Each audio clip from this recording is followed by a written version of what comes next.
في واحدة من أبشع المآسي التي عاشها الشعب الفيتنامي الذي تكالبت عليه قوى الاحتلال الفرنسي ثم الياباني فالأمريكي، لمع نجم رجل أسطوري استطاع أن يقف في وجه أكبر 3 قوى استعمارية، ووضع خطط إحدى أهم الحروب التي هزمت فيها الولايات المتحدة. بطل موضوعنا اليوم يدعى هوتشي مين، الزعيم الفيتنامي الذي صنع نصر فيتنام ودحر 3 دول عظمى، فخلده شعبه بتحنيط جثمانه للأبد لتتعرف الأجيال على شكله وفعله على مدار قرون. فما هي قصة هذا الرجل الأسطوري؟ الطباخ الثائر. ولد هوتشي مين عام 1890.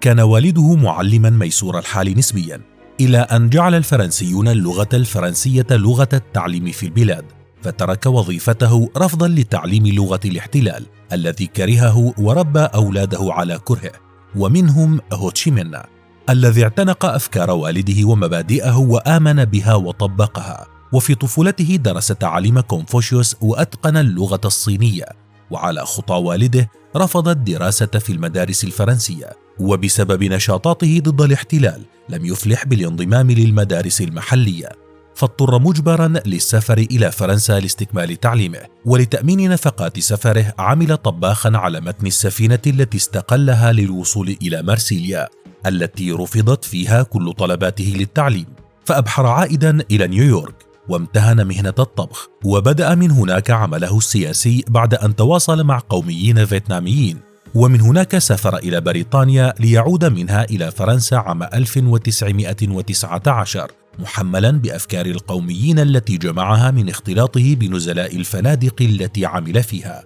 وفي فرنسا اجتمع بالاشتراكي الفرنسي مارسيل كاتشين الذي علمه معنى الاشتراكية وأهداه كتبا للينين، فولد منذ ذلك الوقت إيمان هوتشي بالشيوعية وبأنها سبيل الشعب الفيتنامي للحرية ورفع الظلم، فأسس الحزب الشيوعي بفرنسا وبدأ كفاحه ضد محتله من أرض المحتل نفسها، لكنه كان كفاحا سلميا، وبرز اسمه كممثل رسمي للحزب الشيوعي الفرنسي في المحافل الدولية والناطق باسمه في الصحف الفرنسية والعالمية، وأخذ يكتب عن جرائم الفرنسيين بحق الشعب الفيتنامي، ثم أسس صحيفته الخاصة تحت اسم لوباريا أي المنبوذ، تناول فيها ممارسات الفرنسيين بحق شعبه والشعوب الأخرى التي تحتل فرنسا أراضيها. ومن فرنسا انتقل هوتشي عام 1923 ليجاور قائده الروحي لينين في روسيا لتضيق به البلاد بعد وفاته ويغادرها إلى الصين،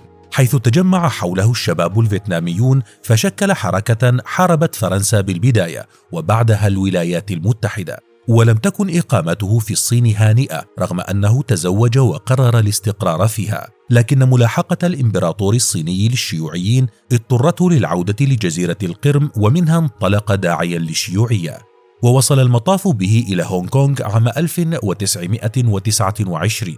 لكن تحركاته ضد الفرنسيين خلال 3 أعوام قضاها في هونغ كونغ أغضبت السلطات التي اعتقلته لعام كامل، ثم حصل على إطلاق سراح مشروط بمغادرته إلى روسيا.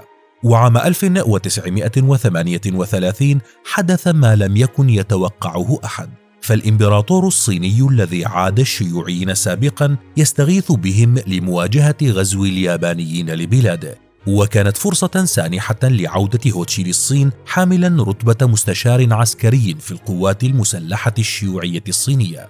وبينما كان طوال فترات حياته السابقة يدعى باسمه نيفويين إيكوك، فإن هذا العام شهد ولادة هوتشي مين الحقيقية، اللقب الذي اختار أن يعرف به لبقية حياته وبعد مماته، ويعني بالفيتنامية المنير أو المشرق. بطل أسطوري. اندلاع الحرب العالمية الثانية وسقوط فرنسا بيد الألمان عام 1940 كانت الفرصة السانحة لهوتشي ورفاقه للانتفاضة ضد مستعمرهم وإعلان ثورتهم عليه مستغلين فترة ضعفه، لكن الرياح لم تجري كما تشتهي سفنهم، إذ احتلت اليابان فيتنام وأعلن اليابانيون تحالفهم مع الفرنسيين. وهنا قرر هوتشي العودة إلى وطنه، فقد آن أوان الكفاح الحقيقي بالرصاص لا بالكلمات، وقرر خوض حرب عصابات ضد التحالف الفرنسي الياباني.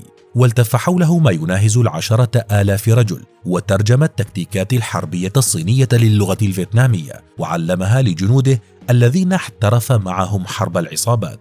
لكنه وفي عام 1942 اضطر للمغادرة إلى الصين، فاعتقله الصينيون وسجنوه عاما واحدا. خرج بعده ليكمل ثورته بزخم أكبر، ليستولي مع رفاقه على مدينة هانوي ويعلنها عاصمة له، ومنها أعلن ولادة جمهورية فيتنام الديمقراطية برئاسته، الإعلان الذي أشعل غضب الفرنسيين، ففرضوا الأحكام العرفية بالبلاد وبدأوا بحملة قمع شرسة ساعدهم فيها الإمبراطور الصيني الذي أمدهم ب200,000 جندي، كانوا بمثابة ضربة موجعة لفيتنام والشيوعيين، إذ اضطر هوتشي ورفاقه للتراجع أمام الأعداد الهائلة التي اجتمعت ضدهم، واستجاب لشروط الفرنسيين الذين منحوه استقلال بلده بشرط أن يكون تحت حمايتهم، وبذلك تخلص من الصينيين، لكنه وقع تحت رحمة الفرنسيين ووحشيتهم ضد شعبه. وكانت الشعرة التي قصمت ظهر البعير قصف فرنسا لمدينة هيفونغ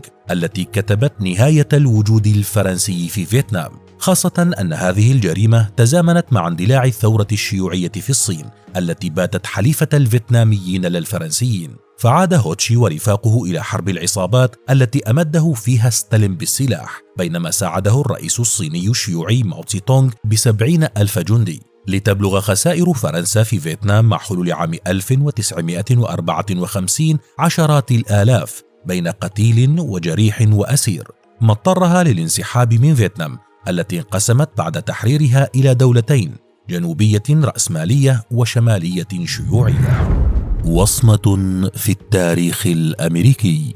ترأس هوتشي فيتنام الشمالية، لكنه كان دائما يسعى لتوحيد الدولتين، وعمل على ذلك بمساعدة رفاق له في القسم الجنوبي من فيتنام. وبعد سنوات من الصراع قرر زعيم فيتنام الجنوبية التصالح وتوحيد البلدين، القرار الذي كتب به نهاية حياته على يد الأمريكيين الذين قتلوه ليمنعوا تنفيذ المصالحة، واجتاحوا فيتنام بطريقة وحشية للقضاء على الشيوعيين وعلى رأسهم هوتشي مين الذي استبسل وحوله الفيتناميون في مقاومة الأمريكيين. وكانت الصين تدعمه بالمحاربين والسوفيتيون يمدونه بالسلاح، وبالفعل اقترب النصر من الفيتناميين، لكن المرض أنهك جسد قائدهم وأشجع رجالهم وملهمهم الروحي هوتشي مين، فلم يعد يستطيع المشاركة بالمعارك على الأرض، لكن ذلك لم يثنه عن وضع الخطط وتشجيع الفيتناميين عبر الخطابات في الإذاعة وحثهم على الصمود حتى النصر. وكانت لكلماته الرنانة ووقوفه المعنوي تأثير السلاح في نفوس الفيتناميين، لتنتهي حرب فيتنام عام 1975 بتحرير الأراضي الفيتنامية. لكن هوتشي مين لم تكتب له رؤية هذه اللحظة التاريخية، إذ كان الموت قد اختطفه عام 1969، وتخليدا لذكراه حنط الفيتناميون جثته واحتفظوا بها في تابوت فخم بمدينة هانوي، كما أطلقوا اسمه على مدينة سايغون عاصمة الرأسماليين سابقا.